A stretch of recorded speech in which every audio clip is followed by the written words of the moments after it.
নমস্কার। Indira Gandhi national open ইউনিভার্সিটির পক্ষ থেকে আমি পার্থ রায় চৌধুরী। আজ আমরা জনপ্রশাসনের বিপিএসসি 101 এই কোর্সটা আলোচনা করব। আজকে আছে আমলাতন্ত্র। আমলাতন্ত্র শব্দটি দুটি অর্থ নির্দেশ করে। প্রথমটি প্রশাসনিক কর্মপদ্ধতি এবং দ্বিতীয়টি হলো প্রশাসক গোষ্ঠী। গণপ্রশাসনে আমলাতন্ত্রকে সংগঠন রূপে চিত্রিত করা হয়। সমাজতত্ত্ববিদেরা একে এক বিশেষ শ্রেণী বা গোষ্ঠী বলে অভিহিত করেছেন, আর রাজনীতিবিদরা একে কেন্দ্রীয় শক্তি বলে মনে করেন। আসলে সাধারণ লোকের কাছে আমলাতন্ত্র শব্দটা কিন্তু নিন্দাসূচক অর্থে ব্যবহার করি আমরা। একে কেন্দ্রীয় শক্তি বলে মনে করেন অনেকে। সাধারণ লোকের কাছে আমলাতন্ত্র শব্দটি কিন্তু নিন্দাসূচক।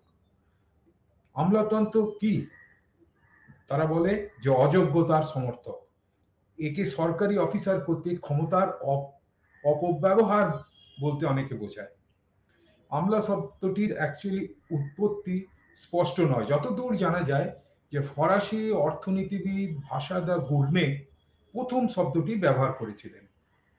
মরস্টাইন মার্কসের মতে অষ্টাদশ শতাব্দীর এক ফরাসি বাণিজ্য মন্ত্রী প্রথম আমলা শব্দটির সাহায্যে সরকারের কার্যবলী নির্দেশ করেন। 19 শতকে আমলা শব্দটি জার্মান ভাষায় চালু হয় এবং তারপরে ইংরাজি এবং অন্যান্য ভাষাতে ব্যবহার করা হয়। আমলাতন্ত্র সম্পর্কে সনাতন চিন্তাধারার উৎস হলো তিনজন বা আরো দু একজন আছে আরো দাদা, যেমন মার্কস ওয়েবার, রবার্ট মিশেল, জেস মিল, এরা সব।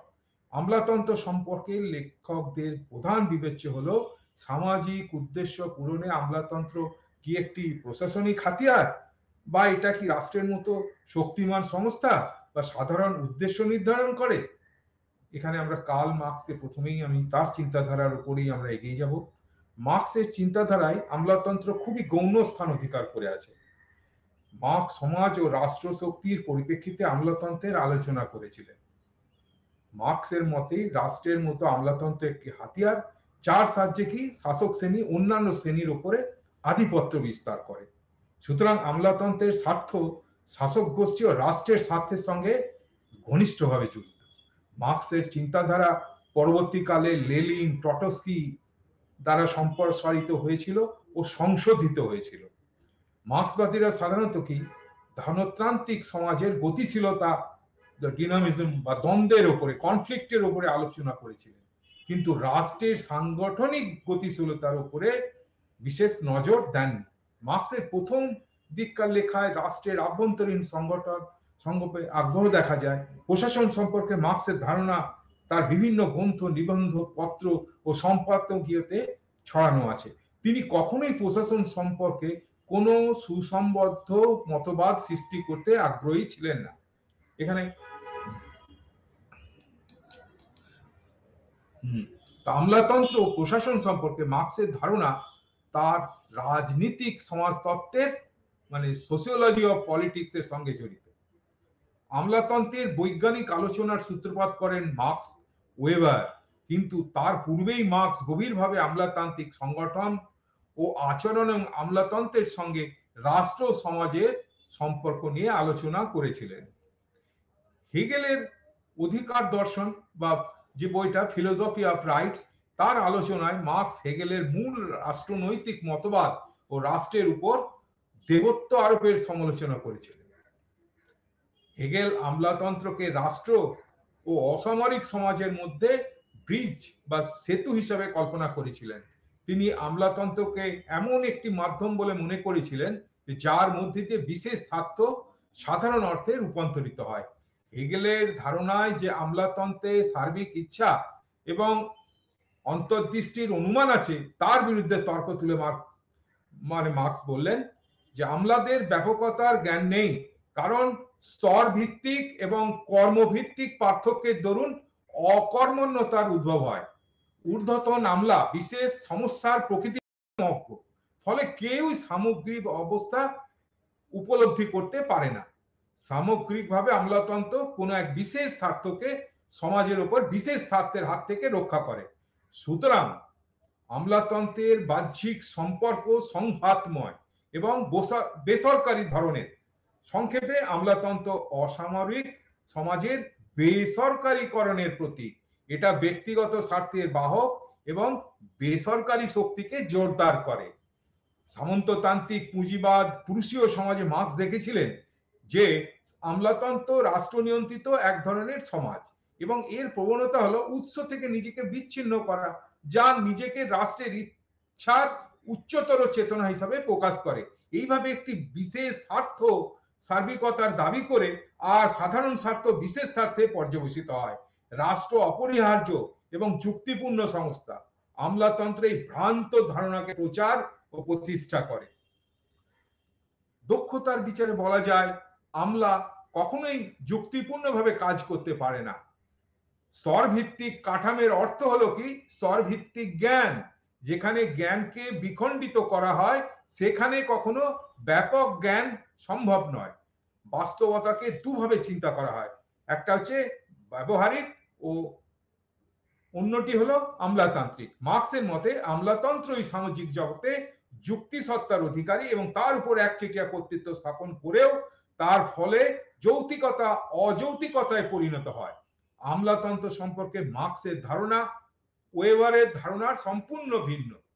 দ্বিতীয়ত, মার্কস মনে করেন আমলাতন্ত্র জ্ঞানকে গোপনীয়তা আর যোগ্যতাকে রহস্যে রূপান্তরিত করে। এর প্রকৃত কাজ গোপনীয়তা দ্বারা আচ্ছাদিত। উচ্চ পর্যায়ের আমলারা তাদের অধস্তন পর্যায়ের আমলাদের কাছে গোপন তথ্য প্রকাশ করে না এবং আমলাতন্ত্র নিয়মিত সংস্থা হিসাবে বাইরের লোকের কাছে তার গোপনীয়তা রক্ষা করে চলে। তাই মোট কথা হলো কি যে আমলাতন্ত্র ক্ষমতা করায়ত্ত করে। এটা রাষ্ট্র জনমতের মধ্যে থেকে রাষ্ট্রের ধর্মীয় প্রভাব থেকে মুক্ত হয়ে জাগতিক হবার পথে বাধার সৃষ্টি করে। আমলাতান্ত্রিক মনোভাব প্রকাশ পায় কর্তৃত্ব পূজায়। ফরাসি বিপ্লবের সময় তারপরে আমলাতন্ত্র বুর্জোয়া শ্রেণীর শাসনকে সহজতর করেছে। মিশেল বলেছে যে আমলাতন্ত্রকে প্রভাবশালী গোষ্ঠী বা কতিপয় ব্যক্তির শাসন হিসাবে বর্ণনা করেছিলেন রবার্টো মিশেল। তার মতে সমস্ত বড় সংগঠন আমলাতান্ত্রিক কাঠামোর বিকাশ ঘটায় এবং প্রশাসনে আভ্যন্তরীণ গণতান্ত্রিক নীতিকে উপেক্ষা করে।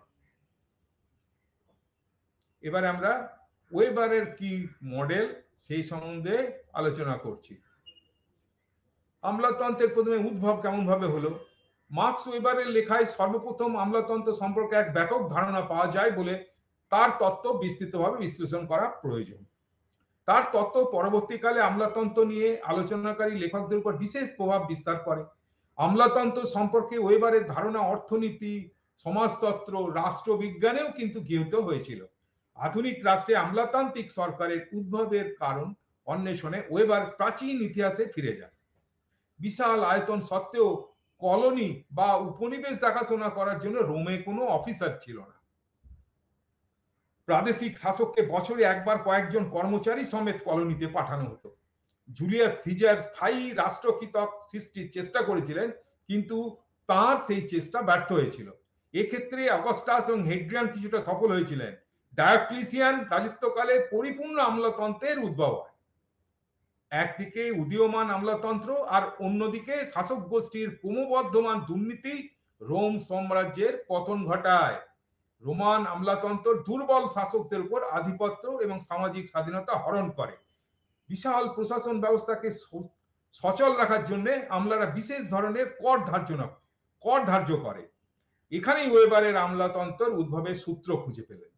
তিনি বললেন, যখন উন্নত অর্থব্যবস্থা গড়ে ওঠে তখনই আমলাতান্ত্রিক প্রশাসনের উদ্ভব হয়। ওয়েবারের মতে অর্থকেন্দ্রিক ব্যবস্থা আমলাতন্ত্রের হচ্ছে কি প্রথম শর্ত। অর্থকেন্দ্রিক ব্যবস্থা, মানি ইকোনমি। রোমে এই ব্যবস্থার অভাব থাকায় সেখানে বড় আমলাতান্ত্রিক সংগঠন সম্ভব ছিল না। বিকাশমান দেশ তার প্রয়োজনীয় অতিরিক্ত খাদ্য উৎপাদন করতে পারে এবং এর উদ্বৃত্ত থেকে আমলাদের মাইনে দিতে পারে, সেই রকম ব্যবস্থা করা হতো। সরকারি রাজস্বের ক্রমবর্ধমান চাহিদা রাষ্ট্রকে কি সরকারি আয় ব্যয় ব্যবস্থাকে বৈজ্ঞানিক ভিত্তিতে গঠন করতে সাহায্য করে। ওয়েবারের ভাষায় স্থিতিশীল কর ব্যবস্থা স্থায়ী আমলাতান্ত্রিক প্রশাসনের অস্তিত্বের একটি পূর্বশর্ত। বুর্জোয়ারা তাদের নবলব্ধ সম্পত্তির নিরাপত্তা খোঁজে। দৃঢ় প্রশাসন দৃঢ় অর্থব্যবস্থার গ্যারেন্টি দিতে পারে। তাই নবগঠিত মধ্যবিত্ত শ্রেণীর কাছে আমলাতান্ত্রিক প্রশাসন কাম্য ছিল, কারণ তা তাদের কি করত, অধিকার রক্ষা করতে সমর্থ ছিল। ওয়েবারের মতে মধ্যবিত্ত শ্রেণীর মধ্যে গণতন্ত্রের সুফল সুনিশ্চিত করার জন্য আমলাতন্ত্রের প্রয়োজনীয়তা দেখা দেয়। আমলাতান্ত্রিক প্রসার বিশেষ সুবিধাদানের নীতির বিরোধিতা করে। অতএব এখান থেকে দেখা গেল যে টাকার প্রচলন গণতন্ত্র আমলাতান্ত্রিক প্রশাসনের উত্থানের পথ প্রশস্ত করেছে, কিন্তু এরা আধুনিক রাষ্ট্রে আমলাতন্ত্রের উত্থানের কারণ নয়। আমলাতন্ত্রের উদ্ভবের প্রকৃত কারণ হলো প্রোটেস্ট্যান্ট ধর্মনীতি এবং ধনতান্ত্রিক চেতনার উদ্ভব, ক্যাপিটালিস্ট ইকোনমির উদ্ভব। সেটাই মেন কথা। প্রোটেস্ট্যান্ট মতবাদ এমন এক সমাজ চেতনার সৃষ্টি করে যা বৈজ্ঞানিক পরিকল্পনা, ব্যক্তিগত নিয়মানুবর্তিতা, কৃৎকৌশল, আমলাতান্ত্রিক সংগঠন সৃষ্টির সহায়ক হয়। যোগ্যতমই বাজারে টিকে থাকবে, ধনতন্ত্র এই ধারণাকেই সমর্থন করে। তীব্র অর্থনৈতিক প্রতিযোগিতা জগতে ধনতান্ত্রিক উদ্যোগে এক সুদক্ষ সংগঠনের প্রয়োজন দেখা যায়। দ্রব্য ও সেবা বিক্রয়ের স্থির বাজার সুনিশ্চিত করার জন্য আমলাতান্ত্রিক নীতি শিল্পোদ্যোগকে অর্থনৈতিক পরিকল্পনা কার্যকর করার ক্ষমতা প্রদান করে। ধনতান্ত্রিক শিল্প সংস্থাগুলির চাপে বেসরকারি শিল্প সংস্থার প্রশাসনিক নীতিগুলি সরকারি সংস্থায় প্রযুক্ত হয়। এইভাবে আমলাতান্ত্রিক সরকার এবং আমলাতান্ত্রিক ধনতন্ত্র সহাবস্থান করে। ষোড়শ শতাব্দীতে ধর্মীয় চরমবাদ র্যাডিক্যালিজম যে কাজের মনস্তত্ত্বের গ্যারান্টি দেয় তা ধনতন্ত্র এবং আমলাতান্ত্রিক প্রশাসনকে সমর্থন করে। ক্যাথলিক ধর্মবিশ্বাসের একেশ্বরবাদ ধর্মীয় রক্ষাকর্তা এবং মানুষের পাপ স্খলনের জন্য একজন পোপ ও পুরোহিতের প্রয়োজন হয়, কিন্তু এই মর্তভূমিতে স্বীয় চেষ্টায় মানুষ যাতে ভাগ্য গড়ে তুলতে পারে তার জন্য পিউরিটেরিয়ানগণ কঠিন পরিশ্রম করতে এবং ধর্মীয় নিষ্ঠা নিয়ে তারা তাদের পার্থিব পেশ অনুসরণ করতে থাকেন। ধর্ম সংস্কার বিকাশের একটা অনুকূল বাতাবরণ সৃষ্টি করে। ওয়েবার আমলাতন্ত্রকে এক সমাজতান্ত্রিক ঘটনা হিসাবে ব্যাখ্যা করতেই আগ্রহী ছিলেন। তার লেখায় আমলাতন্ত্র আধিপত্যের রূপ হিসাবে আলোচিত হয়েছে। আধিপত্য বা ডমিনেশন বলতে শাসক ও শাসিতের মধ্যে ক্ষমতার সম্পর্ক বোঝায়। যে কোনো প্রতিষ্ঠিত কর্তৃত্বের ক্ষেত্রে এমন কিছু বিশ্বাসগত ধারণা থাকে যা নেতা এবং তার অনুসরণকারীদের চোখে ক্ষমতা প্রয়োগকে আইনসঙ্গত করে তোলে। আমলাতন্ত্রের আরেকটি উপাদান হলো কি, যে প্রশাসনিক যন্ত্র সম্পর্কে ধারণা। বহু ব্যক্তির উপর আধিপত্য স্থাপন করতে হলে একদল প্রশাসনিক কর্মচারীর প্রয়োজন হয় যারা সরকারি আদেশ কার্যকর করবে এবং শাসক ও শাসিতের মধ্যে যোগাযোগের সেতু রচনা করবে। ওয়েবার আমি যেগুলো সচরাচর নিম্নলিখিত জিনিসগুলোর উপরে বেশি জোর দিয়েছিলেন। এক নম্বর হলো কি, নিম্নলিখিত ধরনের আধিপত্যের উল্লেখ করেছেন। কি কি আধিপত্য কিসের উপরে? অসাধারণ গুণের জন্য আধিপত্য, ডমিনেশন। একটা হচ্ছে ক্যারিসমেটিক ডমিনেশন, অসাধারণ গুণের জন্য নেতা তার অনুসরণকারীদের উপর প্রভাব বিস্তার করে। নেতারা অসাধারণ গুণের দ্বারা মন্ত্রমুগ্ধ হয়ে অনুসরণকারী তার আধিপত্য মেনে নেয়। এই ধরনের আধিপত্যের ক্ষেত্রে প্রশাসনিক যন্ত্র দুর্বল এবং নড়বড়ে হয়। এটা হলো কি ক্যারিসমেটিক ডমিনেশন।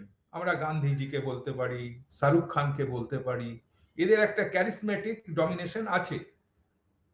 দু নম্বর কি, চিরাচরিত আধিপত্য, ট্র্যাডিশনাল ডমিনেশন। চিরাচরিত ক্ষমতা বলে আধিপত্য বিস্তার করা যায়, সনাতন প্রথায় কাজ করা এবং অতীত মঙ্গলময় এই বিশ্বাস থেকে এই ধরনের আধিপত্য গড়ে ওঠে। এক্ষেত্রে কি প্রশাসনিক যন্ত্র প্রভু ভিত্তির সম্পর্কের উপর প্রতিষ্ঠিত হয়। সামন্ততান্ত্রিক ব্যবস্থায় ফিউডাল প্রভু বা সামন্ত রাজা এবং জনসাধারণের মধ্যে প্রশাসনিক যন্ত্র হিসাবে কাজ করে। 3 নম্বর কি আধিপত্য হচ্ছে লিগাল ডমিনেশন, আইনগত আধিপত্য। আইন ন্যায় মানে লিগাল রেশনাল অথরিটি, যেটা আমরা ডমিনেশন, এক্ষেত্রে আমরা লিগাল ডমিনেশন বলছি। ন্যায় আইন ন্যায় ও যথার্থ এই বিষয়ের ভিত্তিতে আইনগত আধিপত্য গড়ে ওঠে। লোকে আইন মানে কারণ কি, তারা বিশ্বাস করে যে সঠিক ও বাস্তব পদ্ধতিতে আইন প্রণীত হয়। বিশ্বাস আছে তাদের যে আইন ঠিক মতো ভাবে তৈরি করা হয়। আমলাতন্ত্র আইনগত আধিপত্যের পর্যায়ে পড়ে। আমরা ব্যুরোক্রেসি যাকে বলছি, তারা কিন্তু এই আধিপত্যের ওপরেই তৈরি হয়েছে, লিগাল ডমিনেশন, কারণ রুলস সেখানে কিছু আইন এদেরকে চালিত করে। আমলাতন্ত্র আইনগত আধিপত্যের পর আমলাদের স্থান, অধিকার, কর্তব্য, শাসক ও শাসিত সহকর্মীদের সঙ্গে তার সম্পর্ক নৈব্যক্তিক নিয়মকানুন দ্বারা স্থির হয়। ওয়েবার কি স্ট্রাকচারাল মানে কাঠামোগত এবং আচরণগত, এই দুই দিক থেকে আমলাতন্ত্রের আলোচনা করেছেন।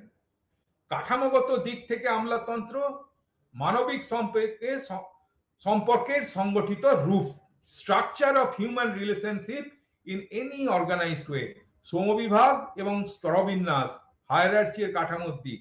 আর অপরদিকে উদ্দেশ্যমূলকতা, অবজেক্টিভিটি, পরিণামদর্শিতা, ডিসক্রিশনারি, যথার্থতা, প্রিসিশন এবং সামঞ্জস্যপূর্ণতা বা কনসিস্টেন্সি।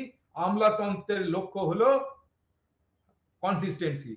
তা আমলাতন্ত্রের লক্ষ্য হলো প্রশাসনের দক্ষতা বৃদ্ধি করা। আমলাতন্ত্রের এবারে আমি ব্যুরোক্রেটিক স্ট্রাকচার নিয়ে আলোচনা করছি। কাঠামোগত বৈশিষ্ট্য আমলাতন্ত্রের, আইনানুগ ও বৈজ্ঞানিক কর্তৃত্ব সম্পর্কে গঠনের জন্য ওয়েবার নিম্নলিখিত নীতিগুলি উদ্ভাবন করে। 1 নম্বর কি, অফিসের কাজ নিরবিচ্ছিন্ন ও নিয়ন্ত্রিত ভিত্তিতে সংগঠিত হয়। 2 নম্বর কি, কার্যসমূহ কার্যগত ভিত্তিতে বিভিন্ন শ্রেণীতে উপবিভক্ত হয় এবং প্রত্যেকটি ক্ষেত্রে উপযুক্ত কর্তৃত্ব এবং অনুমোদন প্রদান করা হয়। অথরিটি দেয়া হয়, তার লিগালিটি তার মেনে চলা হয়। 3 নম্বর কি, স্তর বিন্যাসের ভিত্তিতে অফিস গঠিত হয়। হায়ারার্কি যেটাকে বলছি, স্তর বিন্যাস, অভিযোগ ও নিয়ন্ত্রণের অধিকার, কমপ্লেন এবং কন্ট্রোল, এইসব অধিকার বিভিন্ন স্তরের মধ্যে নির্দিষ্ট থাকে, কারো বেশি কারো কম এরকম ভাবে। অফিসের কার্যক্রমগুলি টেকনিক্যাল বা আইনগত নিয়ম অনুসারে পরিচালিত হয়। এজন্য প্রশিক্ষণ প্রাপ্ত ব্যক্তির প্রয়োজন হয়, ট্রেনিং এর প্রয়োজন হয়। ব্যুরোক্রেসিতে তাদেরকে ট্রেনিং দেওয়ার ব্যবস্থা করা হয়। 5 নম্বর কি, সংগঠনের সম্পদ, এটা একটা অন্য দিক। সংগঠনের সম্পদ সদস্যের ব্যক্তিগত সম্পদ থেকে সম্পূর্ণ ভিন্ন। আমি অফিসের ল্যাপটপ বাড়িতে ব্যবহার করতে পারবো না, সেই রকম জিনিস। সংগঠনের সম্পদ সদস্যের ব্যক্তিগত সম্পদ থেকে সম্পূর্ণ ভিন্ন। আমি নিজে ব্যবহার করব আমার হিসেবে, আমার অফিস হিসাবে, কিন্তু আমি বাড়িতে নিয়ে গিয়ে আমার ছেলে ব্যবহার করবে ওই নিয়ে, সেসব ব্যাপারটা হলো সংগঠনের সম্পদ সদস্যের ব্যক্তিগত সম্পদ থেকে সম্পূর্ণ ভিন্ন। এখন 6 নম্বর, অফিসার অফিসকে আত্মসাৎ করতে পারে না। 7, প্রশাসন লিখিত দলিল বা ফাইলের ভিত্তিতে চলে, মুখের কথা নয়, দলিল থাকবে, ফাইল থাকবে, রুলস থাকবে, অর্ডার থাকবে, এসব। 8, আইনগত কর্তৃত্ব বিভিন্ন রূপ গ্রহণ করতে পারে। আমলাতান্ত্রিক প্রশাসন তার বিশুদ্ধ রূপ। ওয়েবারের মতে ওপরে যে 8টা কর্তৃত্ব নীতি আমরা আমলাতান্ত্রিক প্রশাসন মূর্ত হয়। ওয়েবার আমলাতন্ত্রের আরো 10টি বৈশিষ্ট্য উল্লেখ কিন্তু করেছেন। সেই 10টি কি হলো, এক হচ্ছে কি, প্রশাসনিক কর্মীবৃন্দ দপ্তরে নৈর্ব্যক্তিক কর্তব্য সম্পাদন করে, ব্যক্তিগতভাবে অফিসাররা কিন্তু মুক্ত। 2 ধরনের আমার এক্সিস্টেন্স। 2, দপ্তরে সুস্পষ্ট স্তরবিন্যাস আছে। 3, দপ্তরের কাজ সুস্পষ্টভাবে নির্দিষ্ট। 4, অফিসাররা চুক্তির ভিত্তিতে নিযুক্ত হন, তার মানে তুমি একটু মাইনে পাবেন এবং কত দিনের জন্য ওনারা নিযুক্ত হন, তার একটা রিটায়ারমেন্ট পিরিয়ড, এসব কিন্তু থাকে। 5, অফিসাররা পেশাগত যোগ্যতা আর প্রতিযোগিতামূলক পরীক্ষার ভিত্তিতে নিযুক্ত হন। তারা কিন্তু মানে কেউ মুখে বলে দিল যা চাকরি করতে যা, বা সরকারি চাকরি, ব্যুরোক্রেসিতে একজন আমার আইএস অফিসার এখন আমরা বলি, তো সেরকম ডিস্ট্রিক্ট ম্যাজিস্ট্রেটকে আমরা ধরে কাউকে বলে দেবো যে যাও, তা হয় না। অফিসাররা পেশাগত যোগ্যতা ও প্রতিযোগিতামূলক পরীক্ষার ভিত্তিতে নিযুক্ত হয়। 6, অফিসারেরা আর্থিক বেতন পান এবং পেনশন ভোগ করেন। পদের গুরুত্ব দায়িত্ব অনুসারে বেতন দেওয়া হয়। অফিসাররা পদত্যাগ করতে পারেন এবং বিশেষ ক্ষেত্রে তাদের পদচ্যুত করা হয়। 7, অফিসারের পদ তার একমাত্র কাজ, আর অন্য কোনো না। আমি এখানে কাজ করলাম, বাড়িতে কাজ করলাম, শেয়ার মার্কেটে কাজ করছি, এসব জিনিস চলবে না। তার মানে তুমি যে কাজটা করবে, অফিসার পদটি সম্পূর্ণ সম্পদ থেকে সম্পূর্ণ পৃথক। অফিসার বা আমলাদের সিনিয়রিটি বা দক্ষতার ভিত্তিতে পদোন্নতি হয়। অফিসার বা আমলারা একমুখী নিয়ন্ত্রণ ও নিয়ম শৃঙ্খলার অধীন। এই 10টা বৈশিষ্ট্যের সাহায্যে ওয়েবারের আদর্শ, যেটাকে আমরা বলছি বিশুদ্ধ আমলাতন্ত্র গঠিত বা আইডিয়াল টাইপ, এটা বলছে আইডিয়াল টাইপ। ওয়েবারের তত্ত্ব মূল্যবোধ নিরপেক্ষ, ভ্যালু নিউট্রাল। এটা সামাজিক সংগঠনের রূপের কতগুলি বৈশিষ্ট্য, 3 দিক থেকে এই তত্ত্বকে বিচার করা যেতে পারে। প্রথমত কি, আমলাতন্ত্রকে সম্পূর্ণভাবে সংগঠন হিসাবে দেখা যেতে পারে। বস্তুত আমলাতন্ত্রের আলোচনায় সংগঠনের দিকটাই সর্বাধিক দৃষ্টি আকর্ষণ করে। কর্মবিভাজন এবং স্তরবিন্যাস হলো সংগঠনের গুরুত্বপূর্ণ দিক। ডিভিশন অফ লেবার আর কি, হায়ারার্চি গুরুত্বপূর্ণ দিক ব্যুরোক্রেসিতে। দ্বিতীয়ত, আচরণগত বৈশিষ্ট্যের দিক থেকে সংজ্ঞা নির্দেশ করা হয়েছে। বিশেষ ধরনের আচরণের প্রকৃতি আমলাতন্ত্রের অবিচ্ছেদ্য অঙ্গ। ওয়েবার বলেছেন, পরিপূর্ণরূপে বিকাশিত হলে আমলাতন্ত্র এক বিশেষ রূপ ধারণ করে। তাই এই বিশেষ রূপকে ধনতন্ত্র সাদরে গ্রহণ করে। তা যত বেশি পরিপূর্ণতা লাভ করে আমলাতন্ত্র কি তত বেশি অমানবিক হয়। তবে যত বেশি পরিপূর্ণতা লাভ করে আমলাতন্ত্র তত বেশি অমানবিক হয়, ডিহিউম্যানাইজড। তত বেশি দপ্তরের কাজে প্রেম, ঘৃণা ইত্যাদি ব্যক্তিগত ও আবেগগত উৎপাদনকে বর্জন করতে পারে। এটাই হলো আমলাতন্ত্রের বিশেষ রূপ এবং বিশেষ গুণ। তৃতীয়ত কি, আমলাতন্ত্রকে উদ্দেশ্য সিদ্ধির দৃষ্টিকোণ থেকে দেখা যেতে পারে। এক্ষেত্রে আমলাতন্ত্রকে একটি হাতিয়ার হিসেবে দেখা হয়। কে বলেছিলেন? পিটার ব্লাউ। তার ভাষায়, আমলাতন্ত্র এমন এক সংগঠন যা প্রশাসনে সর্বাধিক দক্ষতা আনে, অথবা প্রশাসনিক দক্ষতার সাথে এটা সংগঠিত সামাজিক আচরণের প্রতিষ্ঠানগত পদ্ধতি। ওয়েবারের তত্ত্ব মূল্যায়ন করার সময় মনে রাখা দরকার যে ওয়েবার পরিপূর্ণ আমলাতন্ত্রের এক আদর্শ রূপ অঙ্কন করেছেন।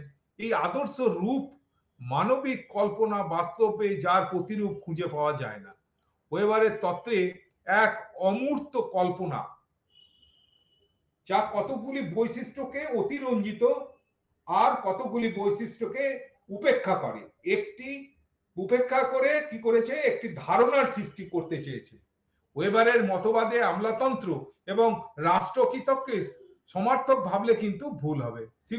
সিভিল সার্ভিস যারা করছে বা আমলাতন্ত্র, ব্যুরোক্রেসি, এই দুটোকে এক করে গুলিয়ে ফেলা চলবে না। আমলাতন্ত্র হলো সমষ্টিগত কার্যবলী সমাজতান্ত্রিক ধারণা, আর সংগঠনের রূপ হিসাবে এটা তার সদস্যদের আচরণ কিরূপ হবে তা সুনিশ্চিত করে। বর্তমান জগতের বৃহৎ ও জটিল প্রশাসনের পক্ষে আমলাতন্ত্র সর্বাপেক্ষা দক্ষ সংগঠন। সিদ্ধান্ত গ্রহণ, যথার্থতা, যেটাকে আমরা প্রিসিশন বলছি, স্থায়িত্ব, নির্ভরশীলতা, শৃঙ্খলা বজায় রাখার এরা সর্বাপেক্ষা দক্ষ। আমলাতান্ত্রিক ব্যবস্থায় সংগঠনের প্রধানের পক্ষে ফলাফল গণনা করা সহজ হয়। এখন আমরা ওয়েবার তত্ত্বের 3টে দিক নিয়ে কথা বলছি। 3 aspects of Weber theory. David Beetham তার মৌলিক রচনা Max Weber and the theory of modern politics গ্রন্থে ওয়েবারের আমলাতান্ত্রিক মতবাদের 3টি দিকের প্রতি দৃষ্টি দিয়েছেন। প্রথমত, ওয়েবার আমলাতন্ত্রকে প্রশাসনের দক্ষ হাতিয়ার হিসাবে দেখেছেন। দ্বিতীয়ত, আমলাতন্ত্রের অন্তর্নিহিত প্রবণতা হলো নিজের কাজকে অতিক্রম করে সমাজে এক পৃথক শক্তি হিসাবে আত্মপ্রকাশ করা। পৃথক গোষ্ঠী হিসাবে আমলাতন্ত্র সামাজিক উদ্দেশ্য নির্ধারক কাজ কুক্ষিগত করতে চায়, মানে সোসাইটাল গোল সেটিং ফাংশন।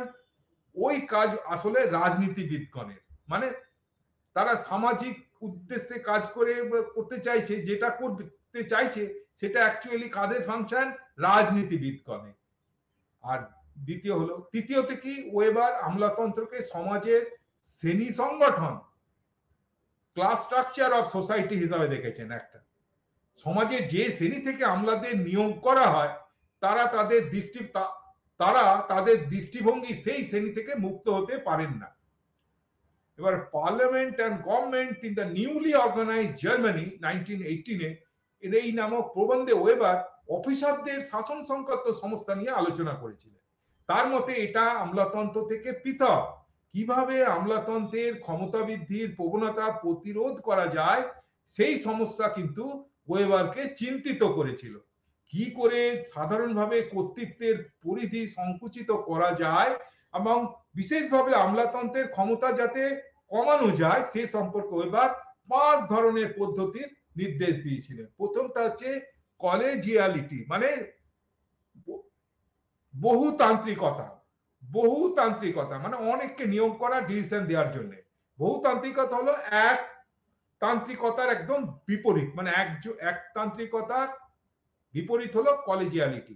একাধিক ব্যক্তি সিদ্ধান্ত অংশগ্রহণ করে, তখন তাকে বলা হয় বহুতান্ত্রিকতার উদ্ভব হলো। রোমান কনসুলেট, ব্রিটিশ ক্যাবিনেট, বিভিন্ন ধরনের সিনেট, আমাদের পার্লামেন্ট বহুতান্ত্রিকতার হচ্ছে দৃষ্টান্ত, কলেজিয়ালিটির দৃষ্টান্ত। আমলাতন্ত্রের ক্ষমতা সীমিত করতে বহুতান্ত্রিকতার ভূমিকা স্বীকার করলেও ওয়েবার এটির একটি ত্রুটিরও উল্লেখ করেছেন। এক্ষেত্রে কি দ্রুত সিদ্ধান্ত নেওয়া আমাদের পক্ষে সম্ভব হয় না। 2, ক্ষমতা বিভাজন, সেপারেশন অফ পাওয়ার। ক্ষমতার বিভাজন, সেপারেশন অফ পাওয়ার। ক্ষমতা বিভাজনের অর্থ হলো কি, 2 বা ততোধিক ব্যক্তির মধ্যে কোনো কাজের দায়িত্ব আমি ভাগ করে দিলাম। এক্ষেত্রে বিভিন্ন ব্যক্তির মধ্যে রফা করা হয়।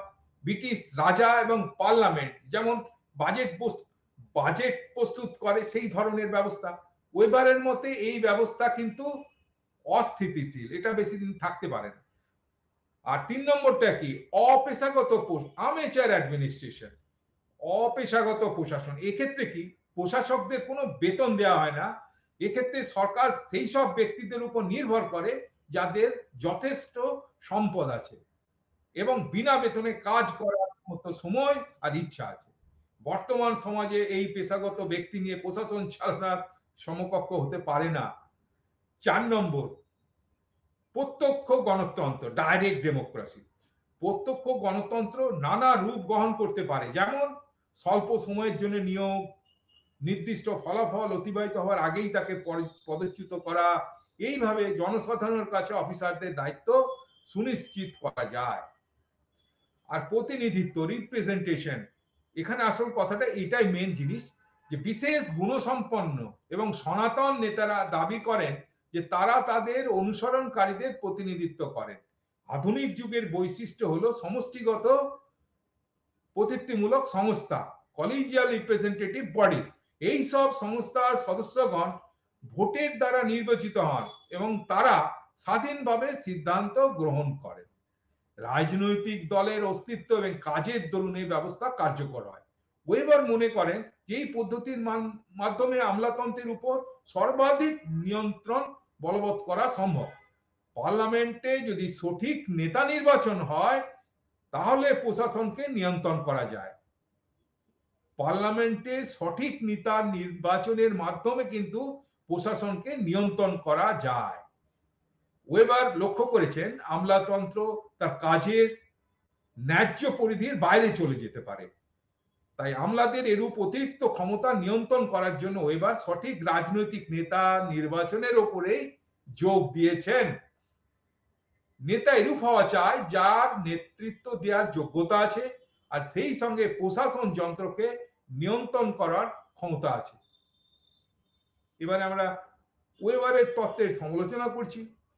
হ্যাঁ, যেমন ভালো দিক আছে, খারাপ দিকও আছে, তার সমালোচনা কি হোক, বিভিন্ন দিক থেকে ওয়েবারের মতবাদের সমালোচনা করা হয়েছে। সাধারণত একে কি অমানবিক, যান্ত্রিক মেশিন থিওরি বলা হয়, এবং এটি একটি বন্ধ ক্লোজ সিস্টেম। ওপেন সিস্টেম বন্ধ ব্যবস্থা, উন্মুক্ত ব্যবস্থা, দু ধরনের system, close system, open system. এটা হচ্ছে বাইরের সাথে যোগাযোগহীন, যেটাকে আমরা সামাজিকভাবে বলি, সামাজিকভাবে যোগাযোগহীন সংস্থাই হলো ক্লোজ সিস্টেম। আমরা সায়েন্টিফিক ম্যানেজমেন্ট, ফেয়লের ম্যানেজমেন্ট, তারপরে ওয়েবারের তত্ত্ব, এই সব জিনিসই কিন্তু এক ক্লোজ সিস্টেমের মধ্যে। অর্থাৎ এতে সংগঠনের সঙ্গে পরিবেশের পারস্পরিক ক্রিয়া প্রতিক্রিয়া উপেক্ষা করা হয়েছে।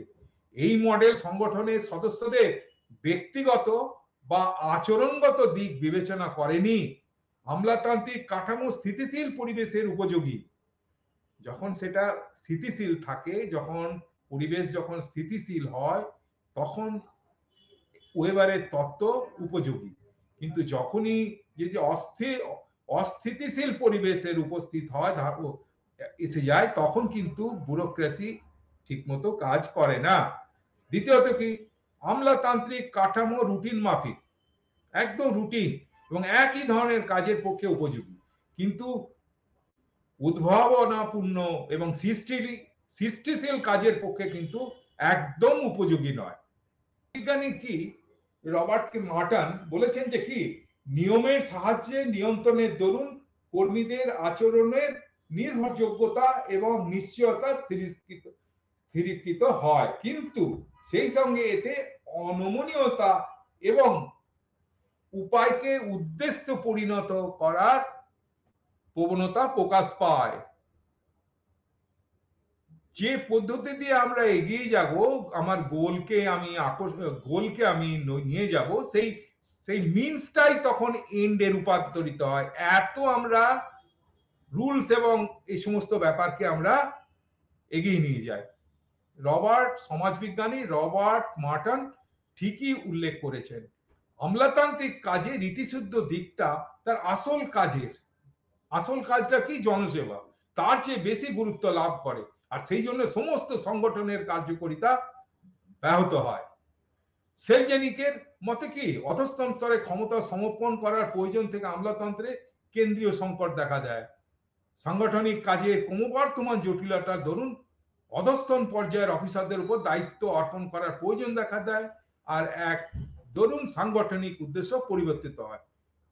অলভিন গুল্ডার কি বলেছেন, বলেন যে আমলাতান্ত্রিক কৌশল তার নিজ প্রতিক্রিয়ায় সৃষ্টি করে, সাংগঠনিক নিয়ম গ্রহণযোগ্য আচরণের ন্যূনতম স্তর নির্দিষ্ট করে। ম্যানেজারেরা তাদের অধস্তন কর্মীদের আচরণ সম্পর্কে সচেতন হলে তারা অতিরিক্ত নিয়ম এবং পদ্ধতির সৃষ্টি করে।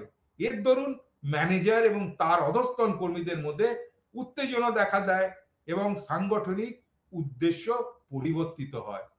অনেক লেখকের মতে, যেমন প্রেস্তার, ওয়েবার মডেল এক বিদেশি কৃষ্টির ফসল, প্রোডাক্ট অফ এলিয়েন কালচার, এবং তা বিকাশমান দেশের মানে ডেভেলপিং কান্ট্রির জন্য উপযোগী নয়, এরকম বলেছেন প্রেস্তাস।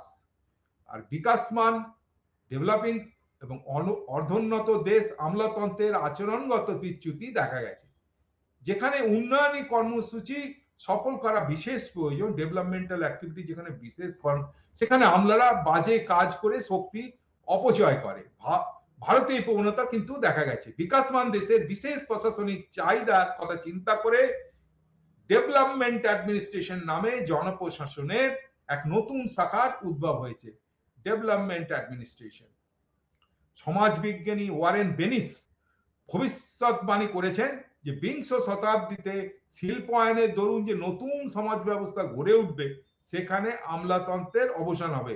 প্রত্যেক যুগই তার প্রয়োজন অনুযায়ী সংগঠন সৃষ্টি করে। আমলাতন্ত্রের অবসানে যে শূন্যতার সৃষ্টি হবে, সাময়িক কার্যগত ব্যবস্থা দ্বারা তার পূরণ হবে। রুডলফ এবং সুসান রুডলফ ওয়েবারের মডেলের সাংগঠনিক দক্ষতা সম্পর্কে প্রশ্ন তুলেছেন। অকারণ যৌক্তিকতা সাংগঠনিক দক্ষতা বৃদ্ধি পারে, কিন্তু সেই সঙ্গে বিচ্ছিন্নতার উৎস সৃষ্টি করে ও কর্তৃত্বের বিরুদ্ধে ক্ষমতার দ্বন্দ্বকে উৎসাহিত করে অদক্ষতার সৃষ্টি করে। সাম্প্রতিককালে ক্লস ওয়েবারের মডেল সম্পর্কে তীক্ষ্ণ মন্তব্য করেছেন। নিয়ম নিগড়ে আবদ্ধ আমলাতন্ত্র বলতে বোঝায় যে নায়কদের হাতে কার্যকর ক্ষমতা নেই, যেটা প্রয়োজন তা হলো অন্ধ ও যান্ত্রিকভাবে আইনগত মানদণ্ড বিশেষ ক্ষেত্রে প্রয়োগ করা হয়। ওফি এই ধরনের আমলাতান্ত্রিক যৌক্তিকতাকে সাংগঠনিক যৌক্তিকতা, অর্গানাইজেশনাল রেশনালিটি বলে অভিহিত করেছেন। দ্বিতীয় ধরনের যৌক্তিকতাকে তিনি ব্যবস্থাগত যৌক্তিকতা বলেছেন, যেটাকে বলছে সিস্টেমেটিক রেশনালিটি। এটা হলো সামাজিক পরিবেশনের কার্যগত প্রয়োজনের আমলাতান্ত্রিক পরিপূর্ণতা। উন্নত কল্যাণমূলক ধনতান্ত্রিক রাষ্ট্রে আমলাতান্ত্রিক কাজের যৌক্তিকতা রাজনৈতিক ব্যবস্থার কার্যগত যৌক্তিকতার কোনো গ্যারান্টি নয়। তো এটা এতক্ষণ গেল ব্যুরোক্রেসি বা আমলাতান্ত্রিক মডেল। এবারে আমরা আলোচনা করব এলটন মেয়োর হিউম্যান রিলেশন অ্যাপ্রোচ। এলটন মেয়োকে মানবিক সম্পর্কের মতবাদের পিতা হিসাবে গণ্য করা হয়, সাথে সাথে তাকে ইন্ডাস্ট্রিয়াল সোসিওলজিরও পিতা হিসাবে গণ্য করা হয়। এই মানবিক সম্পর্কের মতবাদ তৈরি হয়েছিল 1930 দশকে, যেটা উদ্ভব হয়েছিল শাস্ত্রীয় মতবাদের বিপক্ষে আর সংগঠন বিশ্লেষণের জন্য।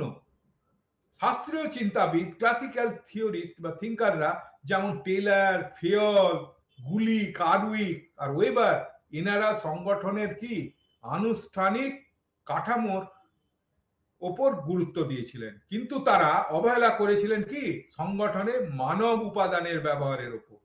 অন্যভাবে বলতে গেলে তারা সংস্থাকে দেখেছিলেন যান্ত্রিক দৃষ্টিভঙ্গি দিয়ে এবং সামাজিক ও মানসিক দৃষ্টিভঙ্গিকে অবহেলা করেছিলেন। সংস্থাতে ব্যক্তির আচরণকে ঠিকভাবে লক্ষ্য করেননি ওনারা। এটা নিশ্চয়ই একটা সমালোচনামূলক ব্যর্থতা।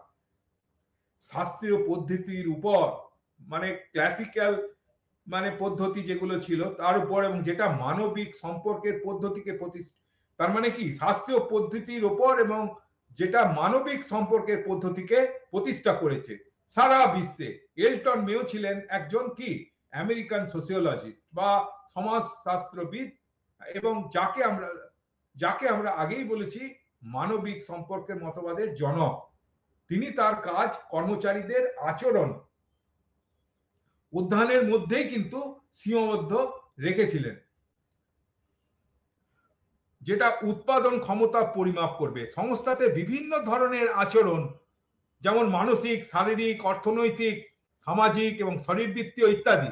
যদিও মেয়ো এই পদ্ধতিকে বলতেন কি রোগ পরীক্ষার পদ্ধতি বা ক্লিনিক্যাল মেথড, যদিও এই পরীক্ষাকে অনেকে বলেন হিউম্যানিস্টিক থিওরি বা মানবতাবাদী তত্ত্ব, সোশিও ইকোনমিক থিওরি, সামাজিক অর্থনৈতিক তত্ত্ব, অনেকে বলেন এটা নিও ক্লাসিক্যাল থিওরি, নতুন শাস্ত্রীয় তত্ত্ব। এক্ষেত্রে প্রথমে আমরা এগিয়ে যাব। তার প্রথম এনকোয়ারিটা কি ছিল, যার বেসিসে উনি প্রতিষ্ঠা করছেন মানববাদী তত্ত্ব, ফার্স্ট এনকোয়ারি। এলটন মেয়ো প্রথম অনুসন্ধান কখন শুরু করেছিলেন? 1923 সালে। কোথায়? ফিলাডেলফিয়া, আমেরিকাতে এক কাপড় কলে। তিনি সেটার নামকরণ করেছিলেন কি সেই পরীক্ষাটার দ্য ফার্স্ট এনকোয়ারি। তার প্রধান কাজকর্ম প্রকাশ পেয়েছিল কোন কোন গ্রন্থে? The human problems of an industrial civilization 1933 সালে, the social problem of an industrial civilization 1945 সালে, আর কি the political problem of an industrial civilization, যেটা হয়েছিল 1947 সালে প্রকাশ হয়েছিল। অন্য লেখক যারা মানবিক সম্পর্কের তত্ত্বকে আরো উন্নত করেছিলেন তারা হলেন কারা? রথলিবার্গার, উইলিয়াম জে ডিকসন, টি নর্থ হোয়াইটহেড, ডাব্লিউ লয়েড, ই ওয়ার্নার এবং এল জে হেন্ডারসন। এবারে আমরা হাউথর্ন স্টাডি, মানবিক সম্পর্কের তত্ত্বের হাউথর্ন স্টাডি কিন্তু মানবিক সম্পর্কের তত্ত্বের সূতিকাগার। এখান থেকেই এই তত্ত্ব তৈরি হয়েছিল। এই তত্ত্ব কি শাস্ত্রীয় তত্ত্বের মূলে আঘাত করেছিল, মানে ক্লাসিক্যাল থিওরিকে একদম কুঠার দিয়ে আঘাত করেছিল সেই জায়গায়। শাস্ত্রীয় তত্ত্বের মূলে ছিল কি অর্থনৈতিক মানুষ, আমরা যাকে বলছি ইকোনমিক ম্যান, এই ধারণা। আর ছিল কি আনুষ্ঠানিক সংগঠনে স্ট্রাকচারের ভূমিকা বা কাঠামোর ভূমিকা। এই সব পরীক্ষা নিরীক্ষা সংগঠিত হয়েছিল কোথায়? ওয়েস্টার্ন ইলেকট্রিক কোম্পানি হাউথর্ন কারখানাতে। এটা কোথায়? চিকাগো শহরের কাছেই অবস্থিত ছিল আমেরিকাতে। হার্ভার্ড বিজনেস স্কুলের অনুপ্রেরণায় এলটন মেও অন্যরা এই পরীক্ষা নিরীক্ষা চালিয়েছিলেন। এই উনার যে এলটন মেও এবং তার সঙ্গী সাথীদের যে পরীক্ষা, এগুলো 4টে স্টেজে 4টে ফেজে এটা করা হয়েছিল। কি প্রথমটা কি আমার হচ্ছে ইলুমিনেশন এক্সপেরিমেন্ট, আলো আঁধারির এক্সপেরিমেন্ট নিয়ে কাজকর্ম করা হয়েছিল 1924 থেকে 1927 সাল পর্যন্ত। এটি চালু ছিল। এটা ছিল আলোর এফেক্ট কর্মচারীদের উৎপাদনশীলতাতে কেমন পড়ে তার উপর। 2 নম্বরটা কি relay assembly test room experiment, কখন হয়েছিল 1927 সালে। বিভিন্ন রকম কাজের পরিবেশ পরিবর্তন করলে আউটপুট এবং নৈতিক অবস্থার কি প্রভাব পড়ে তার সমীক্ষা করা এই এই পর্যায়ে ছিল। 3 নম্বর কি মাস ইন্টারভিউ প্রোগ্রাম, অনেক সবার সঙ্গে তাদের ইন্টারভিউ নেওয়া, তাদের হ্যাঁ কর্মীদের অনুভূতি অন্বেষণ করতে, যেমন কেমন মনোভাব কর্ম তাদের সংস্থার প্রতি এবং কাজের পরিবেশের প্রতি, এসব জানার জন্য তাদের সাথে ইন্টারভিউতে বা কথোপকথন চালিয়ে সেটা মানে জানা হয়েছিল। এটাকে আবার অনেকে বলেন ভেন্টিলেশন থেরাপি, উগড়ে দেবে মুখে যা ব্যথা সেগুলো সব মুখ দিয়ে বের করে দেবে। তো এই ভেন্টিলেশন থেরাপি, এই মাস ইন্টারভিউইং প্রোগ্রাম, যেটা 1928 থেকে 1931 পর্যন্ত চালু ছিল। আর 4 নম্বর কি শেষেরটা কি ছিল ব্যাংক ওয়ারিং এক্সপেরিমেন্ট 1931 থেকে 32 সাল পর্যন্ত। এই পর্যায়ে কি ক্ষুদ্র গোষ্ঠীগত আচরণ নিয়ে গবেষণা করা হয়। এই পর্যায়ে অন্যরকম উৎপাদন দেখা গেল কর্মচারীদের সামাজিক গোষ্ঠী ধরলে। প্রথম পরীক্ষাটিতে কি কার্যভিত্তিক মজুরি নীতি পিস রেট সিস্টেম চালানো হয়েছিল। কর্মরত কর্মচারীদের ওপর পরীক্ষা চালানো হয়। মনে করা হয়েছিল যে অধিক মজুরির কারণে কর্মীরা হয়তো বেশি পরিমাণ কাজ করবে এবং অধিক উৎপাদন করবে, কিন্তু বাস্তবে তা নয়। কর্মচারীরা সম্পূর্ণ ভিন্ন আচরণ করেছিল। তারা এমন ভাবে কাজ করে যাতে উপযুক্ত মজুরি সুনিশ্চিত হয় কিন্তু অধিক উৎপাদন সম্ভব হয় না। অর্থাৎ সচেতন ভাবেই একদম দেখে শুনেই তারা কাজটা করছে আর একটা নির্দিষ্ট মাত্রা পর্যন্ত কাজ করে, কিন্তু তারপরে আর করে না। তাদের আশঙ্কা যদি তারা খুব বেশি উৎপাদন করে তাহলে তাদের ছাঁটাইয়ের সম্মুখীন হতে হবে অথবা তাদের মজুরির হার কমে যাবে। গবেষকরা দেখলেন যে কর্মীরা সুসংবদ্ধ সামাজিক গোষ্ঠীর সদস্য হিসেবে কাজ করে এবং তাদের তৈরি করা কতগুলো ধারাকে তারা অনানুষ্ঠানিকভাবে মেনে চলে। অপর একটি পরীক্ষায় কারখানাকে কিছু মহিলা কর্মীদের অন্যদের থেকে পৃথক করে পর্যবেক্ষণ রাখা হয়। প্রথমে 2 জনকে নেওয়া হয়েছিল, তাদেরকে বলা আরো তোমরা 2 জন তোমাদের মতোই কাজ করে এই ইউনিটে সেরকম লোককে ধরে নিয়ে এসো। তারা তাদের সেই 5-6 জন, তারা 2 জন ছিল, আরো 2 জন মানে 6 জন তারা দাঁড়ালো। তাদের বিভিন্ন একটা আলাদা করে করে তাদেরকে একটা এক্সপেরিমেন্টাল গ্রুপ, একটা কন্ট্রোল গ্রুপ, এরকম ভাবে ভাগ করে তাদের উপর পরীক্ষা চালিয়েছিল মেল্টন মেও। বিভিন্ন ধরনের পরিস্থিতিতে তাদের কর্মকুশলতা পরীক্ষা করা হয় এবং তার পরিমাপও করা হয় কতটা সে প্রোডাকশন করলো। কাজের পরিবেশের ঘন ঘন আবার পরিবর্তনও করা হচ্ছিল। যেমন যে ঘরে কাজ করেন তার আলো কখনো বাড়ানো হলো, কখনো কমানো হলো, কর্মবিরতি দেওয়া হলো, কখনো বন্ধ করা হলো, কখনো তা বাতিল করা হলো। কিন্তু এই সব পরিবর্তন সত্ত্বেও উৎপাদন কি হলো ক্রমশ বৃদ্ধি পেতে থাকলো। পরীক্ষার এই ফল গবেষকদের হতবাক করে দেয়। পরে তারা বুঝতে পারে যে যেহেতু এই মহিলা কর্মীরা নির্দিষ্ট পরীক্ষার জন্য নির্বাচিত হয়েছে তাই তারা সচেতন ভাবেই সবচেয়ে ভালোভাবে কাজ করেছিল এবং কি ক্রমাগত উৎপাদন বৃদ্ধি হয়ে গেছিল। এই পরীক্ষা থেকে বোঝা যায় মানুষ সমাজ থেকে বিচ্ছিন্ন বা পৃথক কোনো জীব নয়। কাজের ক্ষেত্রে কি সামাজিক পরিবেশ অন্যান্য বহু উপাদান তার কাজের উপর প্রভাব ফেলে। কেবলমাত্র অর্থনৈতিক উপাদানই তারা মানুষ কাজে উৎসাহিত হয় না। এই গবেষণার মধ্যে দিয়ে বোঝা যায় যে মানুষ চিন্তাশীল জীব এবং ছোট ছোট গোষ্ঠীর মধ্যে দিয়ে কাজের কিছু নির্দিষ্ট ধারা তৈরি করে মানুষ কাজ করতে ভালোবাসে। মানুষের মধ্যে পরস্পরকে পরস্পরের সম্পর্কটাই কিন্তু মুখ্য।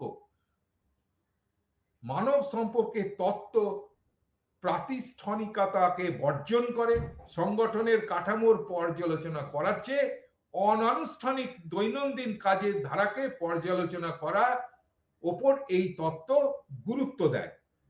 এইসব পরীক্ষা নিরীক্ষা সকল ব্যাপার ম্যানেজমেন্ট অ্যান্ড দ্য ওয়ার্কার, যেটা রথলিবার্গার এবং ডিকসন 1939 সালে তাদের পুস্তকে লিপিবদ্ধ করে গেছেন।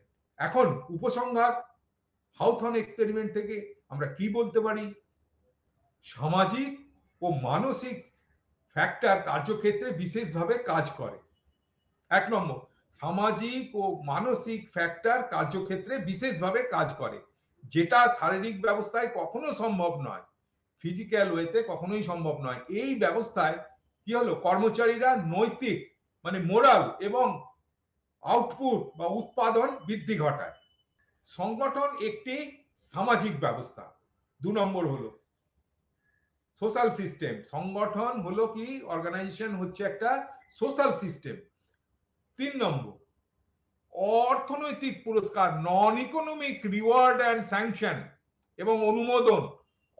অর্থনৈতিক পুরস্কার এবং অনুমোদন কর্মচারীদের আচরণ, নৈতিকতা এবং আউটপুট বা উৎপাদনের উপরে প্রভাব ফেলে। আমি আরেকবার পড়ছি, অর্থনৈতিক পুরস্কার, নন ইকোনমিক রিওয়ার্ড এবং স্যাংশন, পুরস্কার এবং অনুমোদন কর্মচারীদের আচরণ, নৈতিকতা এবং আউটপুট বা উৎপাদনের উপরে প্রভাব ফেলে। 4, কর্মচারীরা জড় বা ভিন্ন ধারার বা সম্পর্কহীন মানুষ নয়, তারা হলেন সামাজিক পশু। ঠিক, কর্মচারীরা জড় নয়, ইনার্ট নয়, বা ভিন্ন ধারার বা সম্পর্কহীন মানুষ নয়, তারা হলো সামাজিক পশু।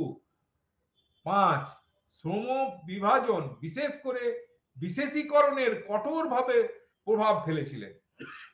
শ্রম বিভাজন, ডিভিশন অফ লেবার এবং স্পেশালাইজেশন কঠোরভাবে প্রভাব ফেলেছিল।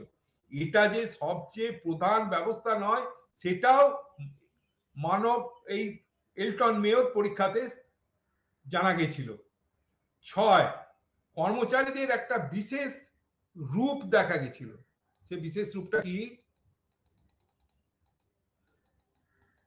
যে তারা কিছু কিছু ছোট ছোট গ্রুপ সংস্থার মধ্যে তৈরি করেছিল, যেটাকে আমরা ছোট সামাজিক গ্রুপ বলতে পারি, বা ইনফর্মাল অর্গানাইজেশন বলা যেতে পারে। ইনফর্মাল অর্গানাইজেশন, এই সব গ্রুপ উৎপাদন এবং আচরণের ধরন তৈরি করেছিল। তাহলে কর্মচারীরা কি কি তৈরি করেছিল? ইনফর্মাল অর্গানাইজেশন, সংস্থার মধ্যেই ছোট ছোট কতগুলো ইনফর্মাল অর্গানাইজেশন করেছিল। এই সব গুণ উৎপাদন এবং আচরণের ধরন তৈরি করেছিল। 7, কর্মচারীরা মানে কর্মচারী নির্বাহকারীরা মানে ম্যানেজাররা সাথে গ্রুপের একজনের হয়ে বা ইনফর্মাল ওয়ার্কার গ্রুপের একজন হয়ে কথাবার্তা চলাতো। তার মানে ম্যানেজারের সাথে কারা কথা বলতো? ইনফর্মাল ওয়ার্ক গ্রুপের প্রতিনিধি হয়ে একজন, ব্যক্তিগতভাবে না, ওই ইনফর্মাল ওয়ার্ক গ্রুপের হয়ে একজন কথাবার্তা চালাতো ম্যানেজারদের সাথে বা কর্মচারীদের নির্বাহকারীদের সঙ্গে। ডাইরেক্ট অ্যাজ এ ম্যান হিসাবে সে করতো না, তাদের গ্রুপের একজন মেম্বার হয়ে কথাবার্তা চালাতো। এবারে 8 নম্বর পয়েন্ট কি? নেতৃত্ব, তত্ত্বাবধানের শৈলী, লিডারশিপ, তত্ত্বাবধানের শৈলী, স্টাইল অফ সুপারভিশন, কমিউনিকেশন বা যোগাযোগ, এবং কি অংশগ্রহণ, পার্টিসিপেশন, এগুলো হচ্ছে প্রধান ভূমিকা নিয়েছিল সংস্থার পরিচালন ব্যবস্থায়। কর্মচারীদের আচরণে সন্তুষ্টি এবং উৎপাদনশীলতাতে তার প্রভাব পড়েছিল। তাই এই 8টা পয়েন্ট যে আমরা আলোচনা করলাম, তার উপরে কি বলা যেতে পারে যে হাউথন স্টাডিজ প্রচন্ড আলোড়ন এনেছিল সংগঠনের পরিচালন ব্যবস্থায়। এই সবই নিয়ে এসেছিল পরিচালন ব্যবস্থার মানবিক আচরণ তত্ত্ব। মানবিক সম্পর্কের চিন্তাবিদরা, শাস্ত্রীয় চিন্তাবিদ মানে ক্লাসিক্যাল থিওরিস্টদের মতোই দক্ষতা আর উৎপাদনশীলতা বৈধ মনে করেছিল। হিসাবে এরা কি লেজিটিমেট ভ্যালু হিসাবে গণ্য করেছে, মান্য করেছিল এবং ব্যবস্থাপনের তত্ত্বকে খাড়া করেছিল।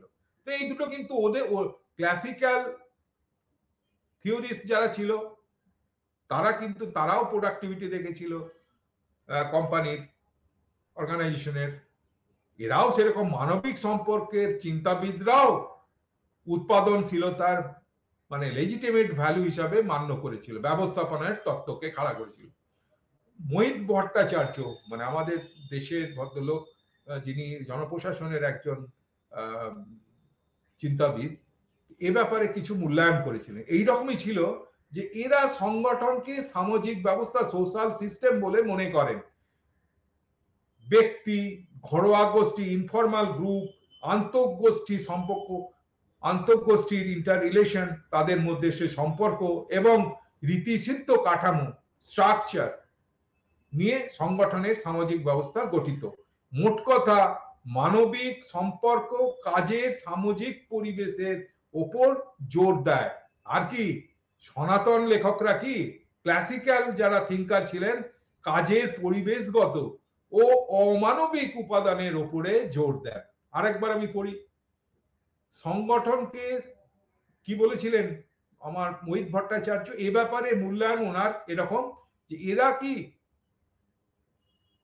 কারা মানবিক তত্ত্বের থিঙ্কাররা, তারা সংগঠনকে কি দেখেছিল সামাজিক ব্যবস্থা, সোশ্যাল সিস্টেম বলে মনে করেন। ব্যক্তি, ঘরোয়া গোষ্ঠী, ইনফরমাল গ্রুপ যেটাকে বলছি, অন্তঃগোষ্ঠীর সম্পর্ক এবং রীতিসূত্র কাঠামো নিয়ে সংগঠনের সামাজিক ব্যবস্থা গঠিত। মোট কথা, মানবিক সম্পর্ক কাজের সামাজিক পরিবেশে উপর জোর দেয়, আর সনাতন লেখকরা কাজের পরিবেশগত ও অমানবিক উপাদানের উপরে জোর দেয়।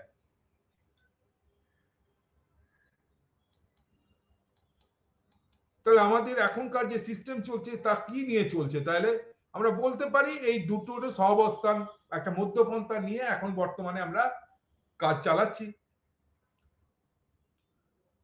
এবারে সমালোচনা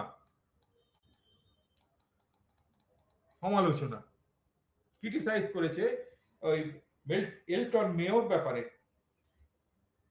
পিটার ড্রুকার বলেছিলেন যে মানবিক সম্পর্কের তত্ত্বে কাজের প্রকৃতিকে অবহেলা করেছে, বদলে কি মানুষের সাথে সম্পর্ককে জোর দিয়েছে।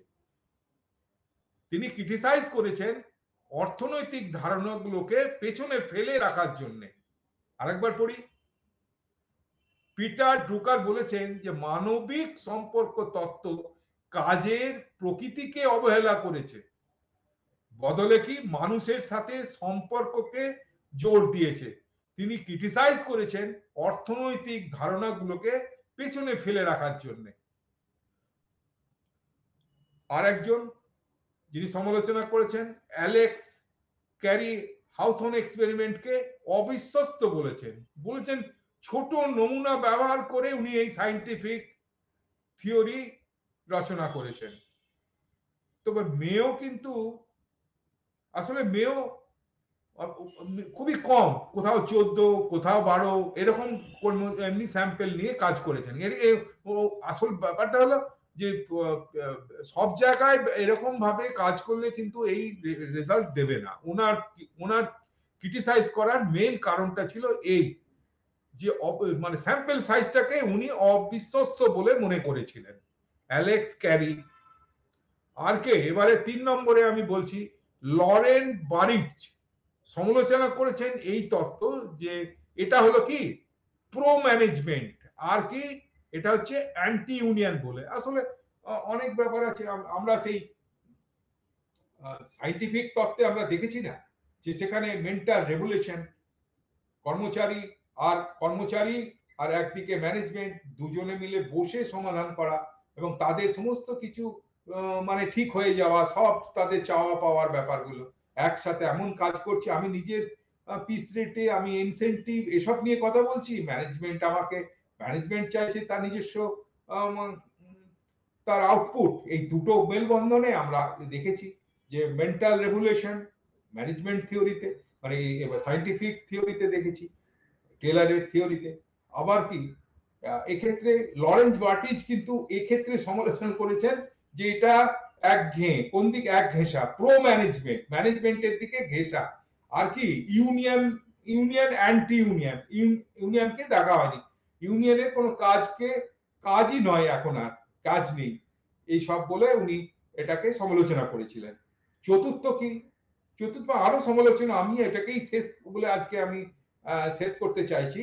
ইউনাইটেড অটো ওয়ার্কার্সরা এদের ব্যাখ্যা করেছেন কি কাউ সোসিওলজিস্ট হিসাবে। এই যে মানবিক তত্ত্বের যে সমস্ত থিঙ্কাররা আছে ওনাদেরকে উনি বলেছেন কাউ সোসিওলজিস্ট। আর ব্যাপারটাকে বলেছেন এক এক এক থিঙ্কার বলেছেন কাউ সোসিওলজি, এদেরকে বলেছেন কাউ সোসিওলজিস্ট ইউনিয়ন অটো ওয়ার্কার্সরা। ধন্যবাদ, নমস্কার।